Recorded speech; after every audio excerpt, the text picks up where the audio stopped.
Nós poderíamos viver vidas de milagres constantes se nós apenas ficássemos na consciência desta verdade. Minha graça te é suficiente. Tua graça é minha suficiência para todas as necessidades, mas não a tua graça que vem amanhã. Tua graça, desde antes que Abraão fosse, é minha suficiência. Tua graça é minha suficiência até o fim do mundo. Tua graça do passado, do presente e do futuro é, neste mesmo instante, minha suficiência em todas as coisas. Todos os dias há tentações para acreditar que nós, nossas famílias ou estudantes estão na necessidade de algo da natureza da forma. Pode ser comida, habitação, oportunidade, educação, emprego, descanso. Mas todas essas coisas podemos responder. Nem só de pão vive o homem, mas de toda palavra que procede da boca de Deus, porque tua graça é a suficiência humana em todos os casos. A partir dessas duas passagens bíblicas, você pode construir tal consciência da onipresença do infinito invisível que você aprenderá a amar, desfrutar e apreciar tudo no mundo da forma e tudo que existe como efeito para sempre. Nunca tenha a sensação de que você precisa de alguma coisa. Já que a graça de Deus é sua suficiência, você não vive apenas pelo efeito, mas por toda a palavra da verdade que tem sido incorporada em sua consciência, e por cada passagem da verdade que você faz sua própria. Afirmar verdades e negar erros não fará sua demonstração. Você deve aprender a viver de acordo com cada palavra da verdade e tornar cada palavra da verdade uma parte da sua consciência, para que se torne carne da sua carne, osso do seu osso, até que o passado, presente e futuro estejam todos ligados na percepção consciente da graça de Deus como sua suficiência. Em outras palavras, sua consciência da verdade é a fonte, a substância, a atividade e a lei de sua demonstração diária do bem. Para aqueles que estão aceitando a mensagem do caminho infinito como um modo de vida, eu gostaria de resumir isso, pedindo que você volte e traga o seu passado para o seu presente e passe algum tempo durante esse próximo mês conscientemente percebendo que a graça de Deus era sua suficiência no que você chama de seu passado, e isso desde antes de Abraão ser. O governo de Deus deste universo tem sido tão perfeito que nada de natureza discordante ou desarmônica pode acontecer com você ou com qualquer outra pessoa hoje ou amanhã. E então, se você ouvir falar de um pecado, uma doença, um acidente ou uma morte, perceba imediatamente que isso não poderia ter acontecido, já que desde o princípio dos tempos Deus tem sido a única lei e realidade em seu universo. Então você saberá o verdadeiro significado da cura espiritual. Você saberá o que é a consciência de Cristo.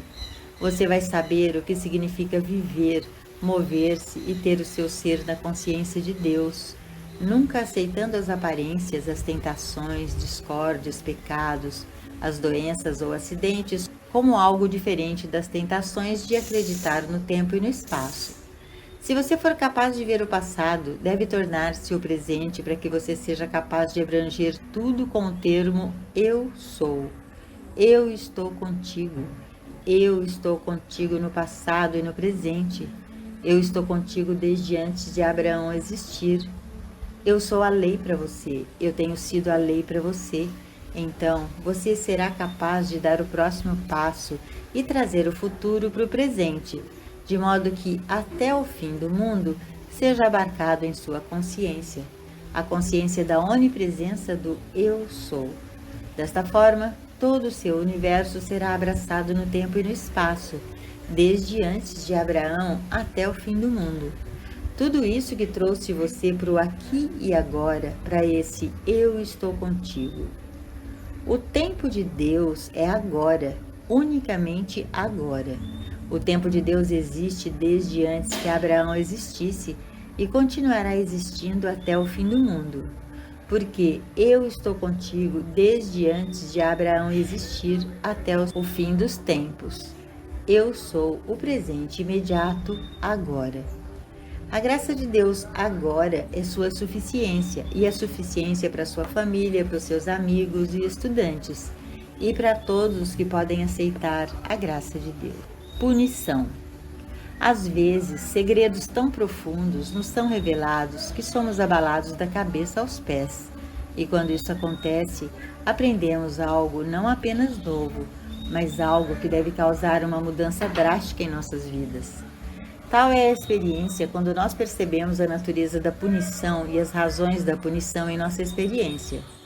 Entender que Deus não recompensa e nem pune é um passo importante no seu desenvolvimento espiritual.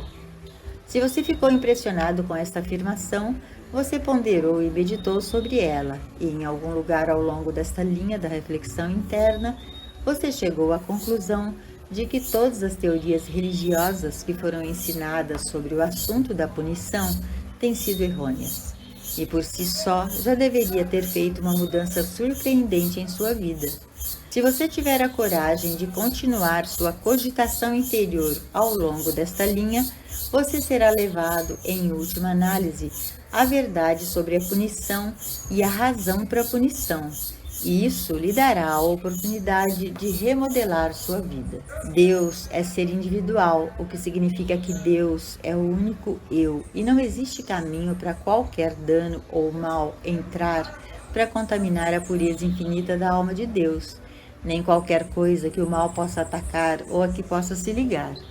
Deus é o seu eu, portanto Deus é o ser em mim. E se eu fosse de alguma forma machucá-lo ou ofendê-lo, a quem seria dirigida a minha ofensa, senão a mim mesmo? Isso esclarece as palavras do Mestre. Na medida em que o fizestes a um desses meus pequeninos irmãos, a mim o fizestes. Entendendo isso, você começa a ver que todo o bem feito por você, a qualquer momento de toda a vida, foi o bem feito para você e dentro de você. E você também começa a ver que todo o mal ou pensamento do mal que você já dirigiu para outra pessoa e toda a negação da verdade foi direcionada para o seu próprio eu. E, portanto, a punição é infligida a você e por você, porque o seu ato ou pensamento errôneo, supostamente dirigido ao outro, foi realmente dirigido para si mesmo. Quando o Mestre repetiu a antiga sabedoria, tudo o que vós quereis que os homens vos façam, fazei-lo também vós, porque esta é a lei e os profetas. Ele estava nos dando um princípio. Se não fazemos aos outros como queremos que os outros nos façam, não prejudicamos aos outros, mas a nós mesmos. Neste presente estado de consciência humana, é verdade que os maus pensamentos, atos desonestos e palavras impensadas que nós mandamos para os outros podem fazer mal a eles temporariamente, mas no final sempre descobriremos que o mal não era tanto para eles, mas para nós mesmos. Nos dias que virão, quando os homens reconhecerem a grande verdade de que Deus é o eu de cada indivíduo, o mal voltado para nós, a partir de outro, nunca nos tocará, mas será imediatamente rebatido para aquele que o envia. Na medida em que reconhecemos Deus como nosso ser individual, também percebemos que nenhuma arma levantada contra nós pode prosperar, já que o único eu é Deus. E não temeremos o que o homem pode fazer contra nós, uma vez que o ser que nós somos é Deus, e ele não pode ser prejudicado. Nossa percepção disso enviará rapidamente o mal de volta, e muito mais rapidamente do que tem sido o caso. Uma vez que a primeira percepção desta verdade nos chega, entendemos que não há mais nada que se refira a nós mesmos em relação ao que o nosso vizinho faz a nós, e mais, brilhará em nossa consciência a percepção de que devemos nos observar, manhã, tarde e noite. Devemos vigiar nossos pensamentos, nossas palavras, nossas ações e certificar-nos de que nós mesmos não enviamos nada de natureza negativa que teria obrigatoriamente seu resultado dentro do nosso próprio ser. Nunca, nem por um momento, acredite que isso resultará em você ser bom para evitar a punição. Essa revelação vai muito além disso. Permite que você veja que Deus é o seu eu e qualquer coisa de natureza errônea ou negativa que emana de qualquer indivíduo só tem poder no grau em que você mesmo lhe dá poder. Sua meditação resultará na revelação da natureza do seu verdadeiro ser, de Deus como a natureza da sua vida e alma, E nessa percepção, você verá que esta é a verdade de todos os homens e que a única maneira de viver bem-sucedido é entender seu próximo como sendo você mesmo. E assim é que seja qual for o bem ou o mal que você faz aos outros, você faz ao Cristo do seu próprio ser. Na medida em que o fizestes a um desses meus pequeninos irmãos, a mim o fizestes. Mateus 25, 40. Por quê? Quando a ajuda é solicitada em certas condições físicas ou mentais, a questão frequente é: por que a chamada cura espiritual é geralmente uma cura parcial? Além disso, por que é que uma pessoa prestes a se submeter a uma cirurgia pede ajuda e recebe uma cura milagrosa, embora não uma que exclua a necessidade da cirurgia? Por que é que o paciente submetido à cirurgia é mantido totalmente livre de infecção ou faz uma recuperação mais rápida do que normalmente seria o caso, mas contudo, se Deus tem alguma coisa a ver com a maior parte da cura, por que Deus não tornou a cirurgia desnecessária? Primeiro de tudo, você deve entender que não há graus de verdade. A verdade é absoluta. Deus é absoluto. Deus é verdade absoluta. Deus é o ser absoluto. Deus é infinito, eterno, imortal e perfeição onipresente. Deus é tudo. Portanto, a totalidade do infinito e a perfeição de Deus sendo estabelecidas, qualquer medida menor que isso que seja experimentada pelo paciente representa o estado condicionado de consciência que torna impossível realizar ou perceber a plenitude da atividade de Deus. Aqui você tem dois fatores, a consciência do praticante e a consciência do paciente.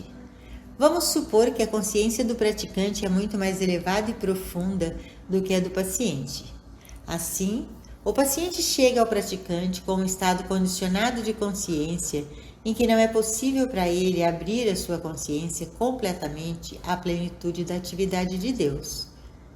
Pode ser que haja tanto apego ao corpo e ao senso de saúde pessoal que o paciente não deixe acontecer por completo e assim receber o benefício total da plenitude infinita e da perfeição da atividade de Deus como consciência individual. Apesar de o praticante poder ser um instrumento para uma cura completa e perfeita, a consciência condicionada do paciente nem sempre permite que isso aconteça. Por outro lado, o praticante pode não estar à altura da experiência do milagre da cura completa. Para estar no mais alto estado de consciência, o praticante precisa alcançar essa elevação da consciência espiritual, em que nenhum esforço é feito para entrar em contato com Deus, com o propósito de curar. Ele permanece na consciência de Deus como indivíduo, portanto, na percepção de que o indivíduo já pertence ao ponto de vista da imortalidade e eternidade, esse estado do ser ao qual nada pode ser adicionado. O praticante que tenta usar a verdade contra o erro, que está contatando Deus para o propósito de estabelecer a harmonia, ou que ainda está na terceira dimensão da vida, no qual o corpo é algo separado e a parte da consciência espiritual, cometerá o erro de estar preocupado com a saúde contra a doença, ou se permitirá estar preocupado com o que parece ser algo menos que a perfeição na cena visível. Para a cura perfeita, o praticante deve permanecer na consciência de Deus como todo infinito, o que significa permanecer na quarta dimensão da vida, em que nenhum reconhecimento é dado aos pares de opostos, bom e mal, rico e pobre, moral e imoral, mortal e imortal. Nesta consciência quadridimensional ou consciência de Cristo, o praticante nunca está ciente de alguém ou de algo a ser curado ou corrigido, mas está sempre consciente da onipresença do ser de Deus. Quando o praticante é capaz de permanecer na consciência de Cristo, sempre naquela mente que também estava em Cristo Jesus, então a plenitude do ser de Deus flui livremente, independente de se tratar de uma doença aguda ou crônica, ou se a doença está no ponto de cirurgia. O praticante pode trazer para a realização consciente a demonstração da cura completa ou o desdobramento da harmonia divina. Mas quando a consciência do praticante é de todo condicionada, então a cura só pode vir em proporção ao grau de condicionamento da consciência do praticante. A fim de completar a experiência de cura instantânea ou completa, o paciente também deve chegar a esse trabalho sem o pensamento condicionado de acreditar que o poder de Deus pode trazer a alguém a doença, mesmo que não seja capaz de realizar todo o desdobramento de harmonia sem o auxílio da cirurgia. Pelo menos o paciente deve ser capaz de relaxar sem pensamento ou opinião pré-concebida sobre o que acontecerá e deixar que a consciência divina do praticante se estabeleça. Você pode ver prontamente que a responsabilidade principal cabe ao praticante. Quando o praticante se eleva verdadeiramente acima dos pares de opostos, a esse estado de consciência em que todo o sentido de saúde e de doença está ausente, e quando qualquer fase da cena humana não traz uma reação que tenha por trás o desejo de curar, corrigir, salvar, renovar ou regenerar, então nesse estado de consciência espiritualmente iluminada, o praticante chegará a resultados melhores.